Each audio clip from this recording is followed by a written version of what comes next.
Assalamualaikum warahmatullahi wabarakatuh.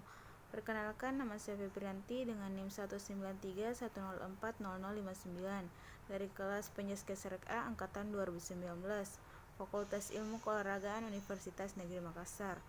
Nah, pada kali ini saya akan membuat video pembelajaran tentang pada mata kuliah Psikologi Penjas dan Olahraga dengan materi imagery dalam olahraga. Yang pertama, definisi imagery. Imagery sering disebut dengan guided imagery, visualization, latihan mental, atau self-hypnosis. Imagery adalah teknik yang biasa digunakan oleh psikolog olahraga untuk membantu seseorang memvisualisasikan atau melatih mental berkaitan dengan kegiatan yang akan dilakukan. Imagery didapat dalam kehidupan nyata, dapat memancing reaksi emosional dan fisiologi. Morris, Spital and Watt 2005. Dalam konteks olahraga, imagery digunakan untuk membantu olahragawan membuat visualisasi yang lebih nyata berkaitan dengan pertandingan atau kompetisi yang akan dijalaninya. Selanjutnya, definisi imagery menurut para ahli. Yang pertama, menurut Singgih D. Gunarsa, 1956. Visualisasi atau imagery adalah daya pikir untuk membayangkan, menghayalkan, atau menciptakan gambaran atau kejadian dalam pikiran. Yang kedua, menurut Dedi Dahlan 2009, imagery atau visualisasi adalah proses membuat gambaran dan situasi mental di dalam pikiran mengenai sesuatu hal. Yang ketiga, M. Yunus SB 2014, imagery atau visualisasi adalah membayangkan dengan sungguh-sungguh seperti kejadian yang sebenarnya, serta dapat memberi efek fisiologis dan psikologis yang nyata.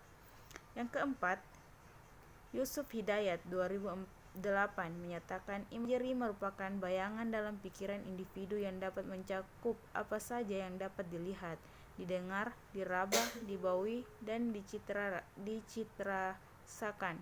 Imagery dilakukan dengan membentuk suatu khayalan atau gambaran mental di dalam pikiran tentang suatu gerak motorik atau penampilan yang ingin dilakukan atau prestasi yang ingin dicapai dalam pertandingan.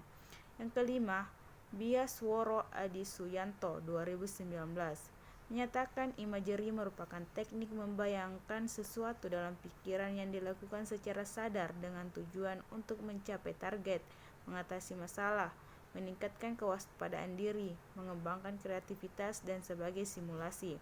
Yang keenam, gerakan atau kejadian dalam olahraga. Berdasarkan pengertian di atas, imagery dalam olahraga adalah membayangkan atau menggambarkan, mengingat atau memunculkan kembali objek dan peristiwa atau pengalaman keterampilan gerak yang benar di dalam pikiran. Imagery adalah teknik yang dapat digunakan untuk mengkonstruksikan penampilan sebagaimana yang diinginkan atau diharapkan, baik dalam latihan maupun dalam pertandingan. Teknik latihan mental tersebut melibatkan penggunaan semua penginderaan, meliputi pikiran, perasaan, emosi, dan penginderaan, seperti penglihatan, pendengaran, perasaan, maupun hormon adrenalin yang menciptakan pengalaman dalam pikiran. Imagery dapat meningkatkan kemampuan individu dalam menghadapi berbagai permasalahan. Apabila olahragawan melakukan imagery, secara otomatis dapat melihat diri sendiri melakukan sesuatu seperti melihat diri sendiri dalam film di bioskop. Orlik 1980, Sudibyo Setiobroto 2002. Yang kedua, imagery dalam olahraga. Where, what, when, and why. Imagery dalam olahraga ditentukan oleh yang pertama, where, di mana imagery bisa dilakukan. Artinya, imagery dilakukan pada saat latihan, pertandingan, off training, atau setelah latihan. Yang kedua, what, apa yang diimagerikan. Artinya, imagery yang dilakukan adalah membayangkan keterampilan gerak cabang olahraga yang digeluti. Yang ketiga, when, kapan imagery dilakukan. Artinya, imagery dilakukan sebelum, selama, dan sesudah berlatih atau bertanding. Dan yang keempat, why, mengapa imagery dilakukan. Artinya, imagery dilakukan untuk mengingat kembali keterampilan gerak yang telah dipelajari. Manfaat imagery.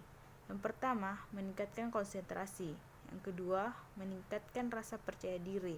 Yang ketiga, mengendalikan respone emosional. Yang kelima, memperbaiki latihan keterampilan. Yang kelima, mengembangkan strategi. Dan yang keenam, mengatasi rasa sakit. Selanjutnya, dasar-dasar latihan imagery. Adapun dasar-dasar latihan imagery dalam olahraga adalah: yang pertama, ketajaman. Dalam melakukan membayangkan hal-hal yang sudah sangat dikenal dan membayangkan suatu keterampilan khusus yang sudah dimiliki serta membayangkan keseluruhan penampilan secara baik. Yang kedua, keterkendalian, yaitu mengendalikan perilaku. Yang ketiga, latihan imagery harus dilakukan setiap hari. Yang keempat, mengevaluasi keterampilan imagery. Yang kelima, kondisi rileks merupakan prasyarat bagi bentuk-bentuk latihan imagery. Yang keenam, harapan yang realistis dan motivasi yang cukup. Yang ketujuh, bersikap positif. Yang kedelapan, waktu imagery dilakukan sesuai dengan keadaan yang sebenarnya, sebagai sarana untuk memindahkan kondisi imajiner ke kondisi realita. Selanjutnya, manfaat latihan imagery. Adapun manfaat latihan imagery yaitu: yang pertama, untuk mengembangkan kepercayaan diri olahragawan. Kepercayaan diri merupakan keyakinan akan kemampuan olahragawan untuk dapat sukses dalam mencapai tujuannya. Dengan demikian, imagery olahragawan akan mampu meningkatkan dan mengantisipasi apa yang akan terjadi. Jika sukses dalam latihan mental imagery, maka akan semakin yakin pada kemampuannya, dan peningkatan ini dapat meningkatkan kepercayaan dirinya.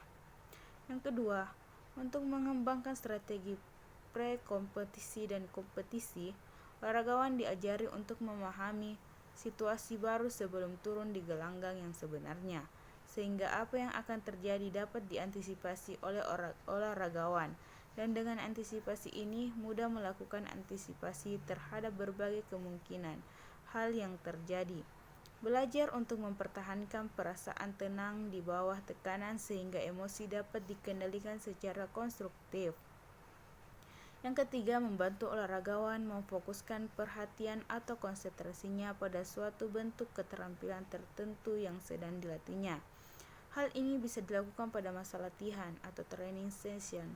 Yang keempat, membantu olahragawan memfokuskan diri pada pertandingan.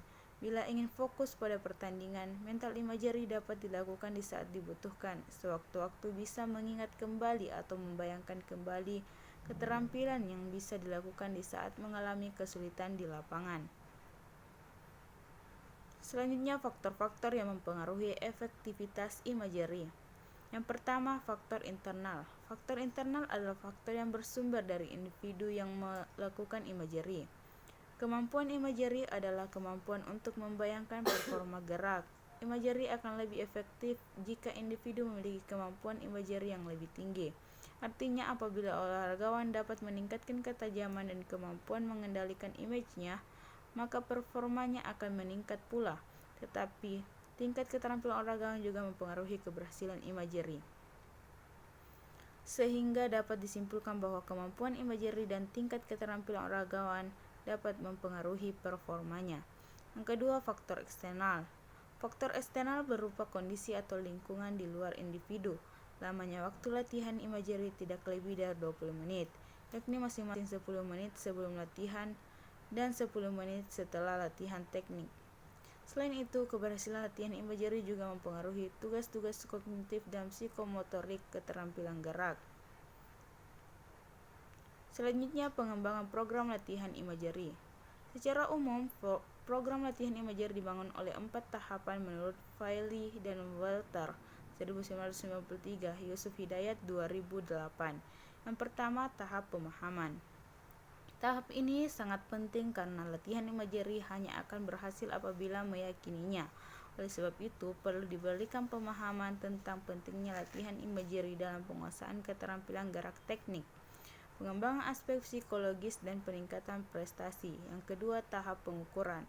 Tahap ini dimaksudkan untuk mengukur tingkat ketajaman atau intensitas dan kemampuan olahragawan dapat mengendalikan gambaran yang sesuai. Yang ketiga, tahap latihan imagery dasar. Tapi ini diberikan dengan tujuan untuk meningkatkan modalitas olahragawan yang diidentifikasi sebagai bagian penting dalam penampilan olahraga dan meningkatkan kemampuan untuk mengendalikan image.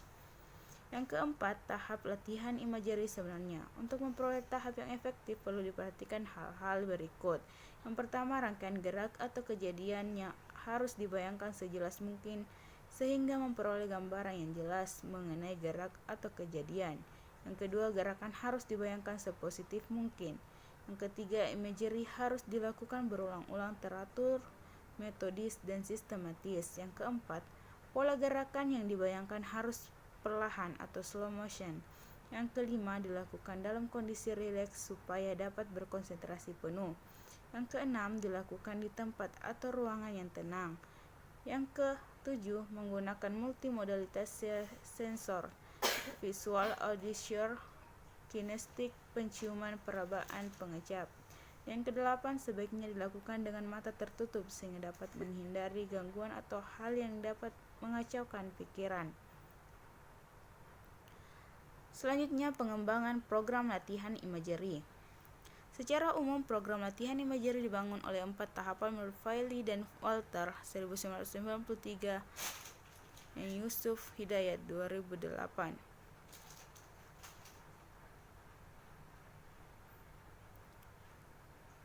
Ya, saya kira itu yang dapat saya sampaikan. Sekian dan terima kasih. Assalamualaikum warahmatullahi wabarakatuh.